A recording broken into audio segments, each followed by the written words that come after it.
Hello everyone, welcome to our YouTube channel humanities hunt. अगर आप लोग इस चैनल पर नए हैं तो इसको लाइक कीजिए, शेयर कीजिए, सब्सक्राइब कीजिए और साथ ही साथ पढ़िए भी।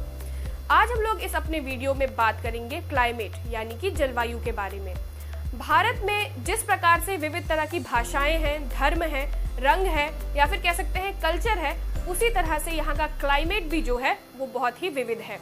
ब्लैंडफोर्ड ने खुद ये बात कही है, we may talk of the climate of the world but not the climate of India. क्यों?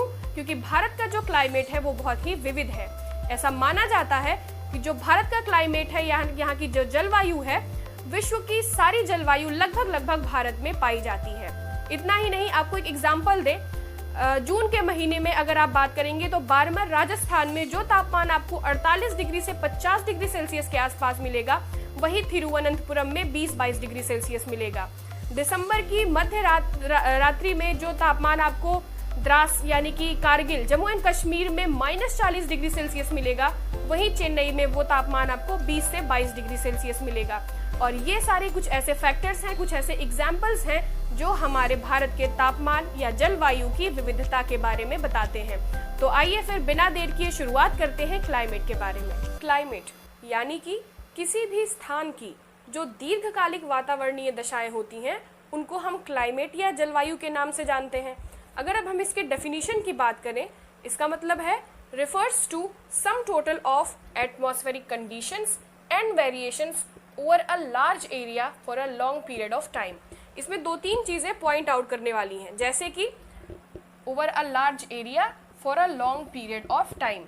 यही 2 इम्पॉर्टेंट चीजें हैं जो क्लाइमेट और वेदर में डिफरेंशिएट करती हैं। यानी कि किसी भी स्थान की वातावरणीय दशाएं यानी कि टेम्परेचर है,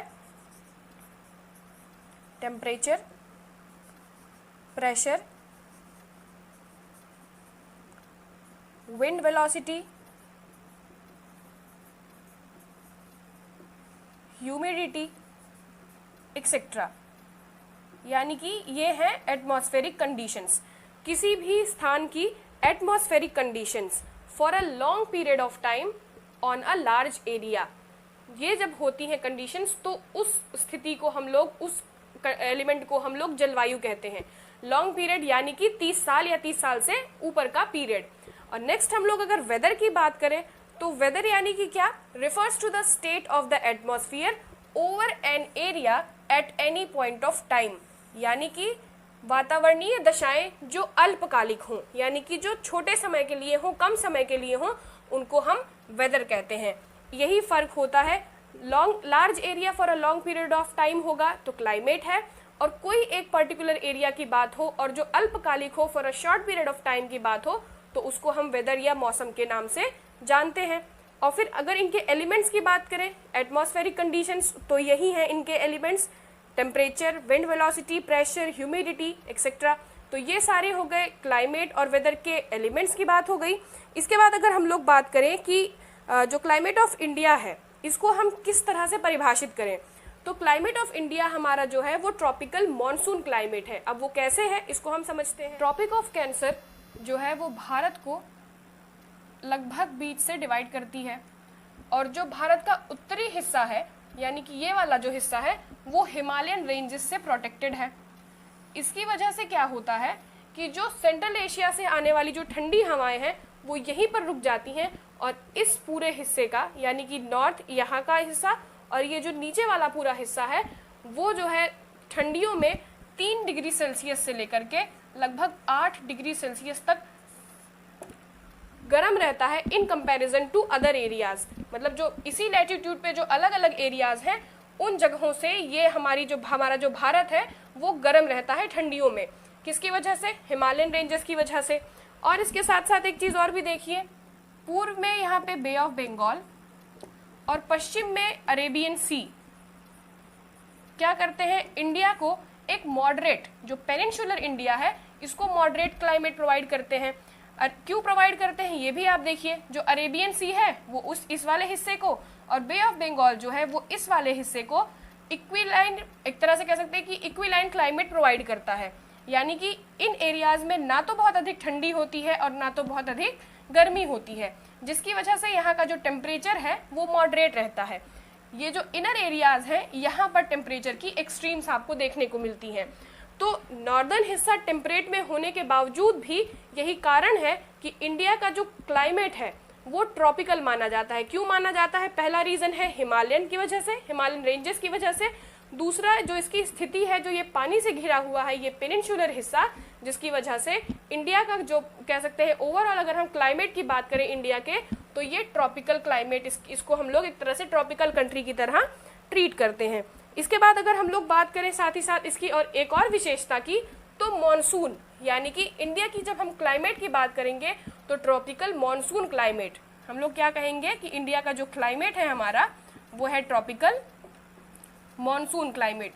ऐसा नहीं है कि मॉनसून और भी जगहों पर आपको नहीं दिखता, लेकिन जिस हिसाब से, जिस वृहद रूप में आपको ये भारत में देखने को मिलेगा, उस हिसाब से आपको बाकी जगहों पर नहीं देखने को मिलेगा। तो इसलिए इंडिया की जो क्लाइमेट है वो इस तरह से डिस्क्राइब कर सकते हैं। हम लोग बात करते हैं क्लाइमेटिक कंट्रोल्स की। क्लाइमेटिक कंट्रोल्स यानी कि वो कंट्रोल्स, यानी वो फैक्टर्स जो क्लाइमेट को इन्फ्लुएंस करते भी हैं और साथ ही साथ इन्फ्लुएंस होते भी हैं। तो क्लाइमेटिक कंट्रोल्स यानी कि एक तरह से एलिमेंट्स की ही हमको बात करनी है। एलिमेंट्स में हम लोगों ने पहले ही बात कर ली, टेम्परेचर की, प्रेशर की, विंड वेलोसिटी या ह्यूमिडिटी की, लैटिट्यूड है, अल्टीट्यूड है।